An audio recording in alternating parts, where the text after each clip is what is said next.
क्या आपके साथ भी ऐसा होता है कि कचौरियाँ बनाते हैं लेकिन वो बिल्कुल सॉफ्ट हो जाती हैं, प्लेट में जाते-जाते लटक जाती हैं, कुरकुरी नहीं बनती हैं? तो आज बिल्कुल नए स्टाइल में बताऊँगी, एकदम कुरकुरी बनेंगी और बहुत ही स्वादिष्ट बनेंगी। तो यहाँ आलू मटर की कचौरी के साथ बनाएँगे बहुत ही स्वादिष्ट चावलों की खीर। इसे भी एक नए ट्रिक के साथ बताऊँगी। तो आप सभी का बहुत-बहुत स्वागत करती हूँ। तो चलिए स्टार्ट करते हैं। तो सबसे पहले इसके लिए हमें लेना है मोटा चावल, जिसकी हम खिचड़ी वगैरह बनाते हैं। टूटा हुआ चावल जो होता है वो आप ले सकते हैं। तो इसे मैंने 1 घंटा पहले धो के भिगो दिया था। जितनी आपको खीर बनानी हो उसके अनुसार आप चावल लीजिएगा। तो यहाँ मैं केवल 1 किलो दूध की बनाऊँगी और इसमें 50 से 60 ग्राम का कप भर के मैंने चावल लिया है। यदि मैं कटोरी से मेज़रमेंट बताऊँ तो जो नॉर्मल कटोरी होती है वो आधी कटोरी आप चावल लीजिएगा। तो इसे बनाने के लिए सबसे पहले मैंने चढ़ा दी है कढ़ाई। इसे आप भगोने में भी बना सकते हैं, कढ़ाई में भी बना सकते हैं, जिसमें आपको सुविधा हो। यहाँ लेना है देसी घी। तो 4 चम्मच के करीब मैंने देसी घी लिया है। चावल को छलनी में करके बिल्कुल पानी अलग कर देना है और इस चावल को हल्का सुनहरा होने तक हमें भूनना है। स्टार्टिंग में पानी की वजह से थोड़ा चिपकेगा, लेकिन जैसे-जैसे भुनेगा वैसे-वैसे ये हल्का-सा फूलने भी लगेगा और कलर भी चेंज होने लगेगा, आप देख सकते हैं। आपको खीर का जो भी कलर रखना हो उस हिसाब से इसे भूनिएगा। यदि व्हाइट रखना है तो हल्का-सा भूनिएगा, थोड़ा-सा डार्क रखना है यानी कि जैसे कढ़ा हुआ दूध होता है ठीक उस तरीके से रखना है। तो चावल को भी हल्का-सा भून लेते हैं तब तक कि कलर चेंज ना हो। तो आप देख सकते हैं घी भी छोड़ चुका है, ऐसा नहीं है कि चावलों ने घी पी लिया है। तो यहाँ 1 किलो दूध की मैं बना रही हूँ तो केवल आधा लीटर मैं पहले दूध यूज़ करूँगी, पूरा नहीं डालूँगी और आधा मैं बचा के अभी साइड में रखूँगी। ऐसा मैं क्यों कर रही हूँ अभी मैं आगे आपको समझाऊँगी। जब भी हम खीर बनाते हैं और बिना यदि चावल फ्राई किए हुए बनाएं तो आप कितना भी दूध स्टार्टिंग में डाल सकते हैं, लेकिन जब हम चावल को इस तरीके से भून के बनाते हैं तो दूध उतना ही यूज़ कीजिएगा जिसमें चावल अच्छे से घोटने में आसानी रहे। तो इसे ढक के पकने के लिए छोड़ देते हैं और जब ये थोड़ा चावल सॉफ्ट हो जाए, इसे हमें जब तक पकाना है जब तक कि चावल बिल्कुल बढ़िया से सॉफ्ट ना हो जाए। जैसे हम दाल चावल बनाते हैं उतना ये पक जाना चाहिए, क्योंकि इसे हमने घी में भूना है तो ये थोड़ा टाइम लेता है। तो इसे अभी और पकने के लिए छोड़ देते हैं और दूसरी तरफ लिए हैं मैंने आलू और मटर। तो आलू को बहुत अच्छे से धो के उबाल लेते हैं और मटर को भी छील लेते हैं। इसके लिए बिल्कुल हरी ताज़ा मटर का यूज़ कीजिएगा, सफल मटर वगैरह का यूज़ मत कीजिएगा। तो यहाँ आलू उबल चुके हैं और आलू को पहले छील लेते हैं और मटर भी उबल चुकी है। ये देखिएगा मैंने आलू के बीच में ही इस गिलास को रख के उबाल लिया था और इस तरीके से इसको थोड़ा दरदरा कर लेते हैं। इस तरीके से मैंने आपको बहुत सारी रेसिपी बताई हैं कि मटर को किस तरीके से आपको उबालना है।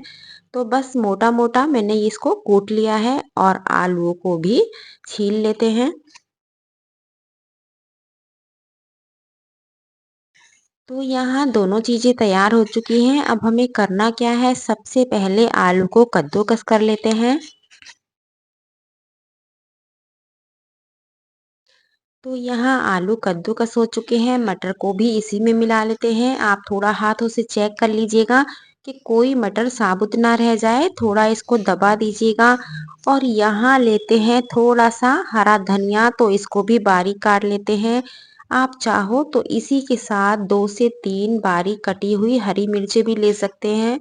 तो फिलहाल मैं यहाँ धनिये का ही यूज़ करूँगी, हरी मिर्चें इसमें नहीं डालूँगी। तो यहाँ धनिया भी कट के तैयार हो चुका है, तो ये आलूओं में ही मिला लेते हैं। इस स्टफिंग को यानी कि इस पिट्ठी को जितना तीखा आपको पसंद है उस हिसाब से इसमें मिर्च मसाले डालिएगा। तो मैंने यहाँ लिया है स्वाद अनुसार नमक, लाल मिर्च पाउडर, धनिया पाउडर, गरम मसाला और ये हरी मिर्च की जगह मैं लूँगी मोटी कुटी हुई लाल मिर्चें। चिली फ्लेक्स भी आप ले सकते हैं, लेकिन मैं अधिकतर इसी का यूज़ करती हूँ। जब भी मिर्चें पीसती हूँ थोड़ा मोटा बचा लेती हूँ।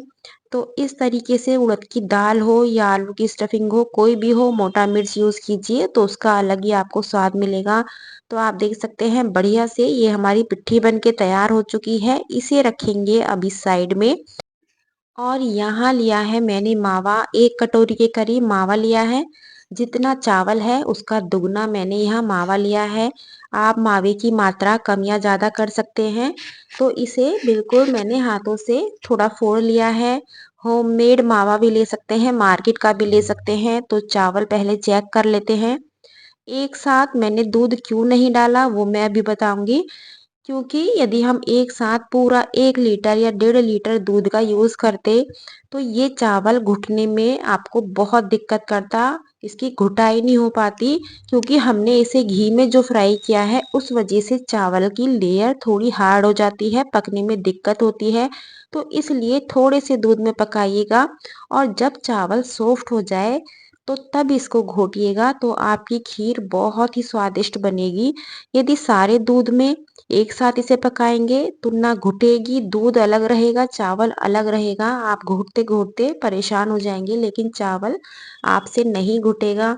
जब चावल अच्छे से घुट जाए, मावा आपकी मर्ज़ी है, आप डालिए या मत डालिए, दोनों तरीके से आप बना सकते हैं। तो यहाँ चावल को घोटने के बाद बाकी का दूध मैं इस टाइम यूज़ करूँगी और इसे बिल्कुल बढ़िया से पका लेते हैं। अभी तक क्या किया है आपने, बिना घी में फ्राई किए हुए चावल की खीर बनाई है।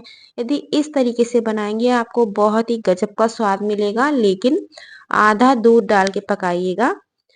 जैसे-जैसे ये पकती जाएगी वैसे-वैसे कलर भी चेंज होता जाएगा और ये बहुत ही स्वादिष्ट आपकी खीर बनके तैयार हो जाएगी। तो यहाँ काफ़ी हद तक पक चुकी है। अब हमें करना क्या है, इसमें जो भी ड्राई फ्रूट्स आपको पसंद हो, उन्हें मोटा-मोटा काट के आप इसमें मिला लीजिएगा। तो मैंने यहाँ किशमिश, काजू, बादाम, पिस्ता और सूखा नारियल लिया है। तो इसी के साथ इलायची का पाउडर और जितना मीठा आपको पसंद है उस हिसाब से आप चीनी का यूज़ कीजिएगा। तो जितना मैंने चावल लिया था उसका 1.5 गुना मैंने यहाँ चीनी ली है। हल्का मीठा पसंद है तो जितना चावल लिया है उतनी आप चीनी लीजिएगा और इसे अच्छे से मिक्स कर लेते हैं। जब भी आप चीनी डालें गैस की फ्लेम को बिल्कुल लो कर दीजिएगा या 5 मिनट के लिए बंद कर दीजिएगा। वो इसलिए क्योंकि कभी-कभी होता क्या है, जब हम चीनी डालते हैं तो खीर फटने का थोड़ा डर रहता है।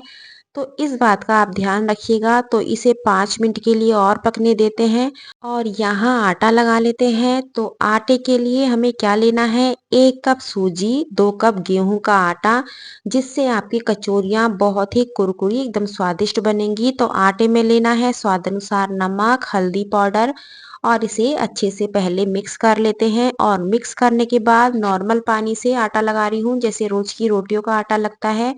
बहुत ज़्यादा हमें टाइट आटा नहीं लगाना है क्योंकि हमें आलू मटर की स्टफिंग करनी है। तो इसलिए आटे को थोड़ा सॉफ्ट और बहुत अच्छे से मसल के इसको तैयार कीजिएगा। तो आप देख सकते हैं बिल्कुल एकदम बढ़िया से आटा लग चुका है। हल्दी मैंने इसलिए डाली है क्योंकि कचौरियों का कलर थोड़ा अच्छा आता है।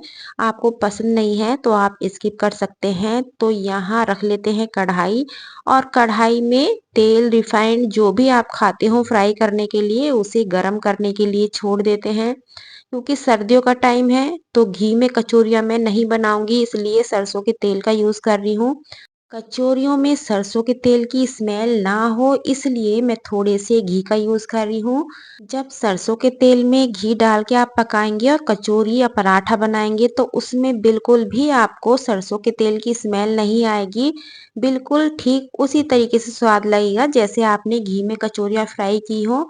तो यहाँ हथेलियों पे थोड़ा सा तेल लगा लेती हूँ और जैसे नॉर्मल हम कचौरियों का पेड़ा बनाते हैं, ठीक उस तरीके से पेड़ा बनाएंगे। आटे को थोड़ा सॉफ्ट ही रखिएगा। यदि आटा आपका टाइट होगा तो कचौरियाँ आपकी फटने का डर रहेगा क्योंकि आलू और मटर की स्टफिंग थोड़ी सॉफ्ट है। जब भी पराठा बनाएं या कचौरी बनाएं बस इतना सा आपको ध्यान रखना है कि जितना सॉफ्ट आपकी आलू की स्टफिंग है उतना ही सॉफ्ट हमें आटा लगाना है। यदि टाइट आटा होगा तो प्रॉपर तरीके से इतनी बढ़िया से नहीं बन पाएंगी। तो पहले इनके पेड़े यानी कि लोई बना लेते हैं और काफ़ी सारी-सारी मैं आप देख सकते हैं पिट्ठी को भर रही हूँ।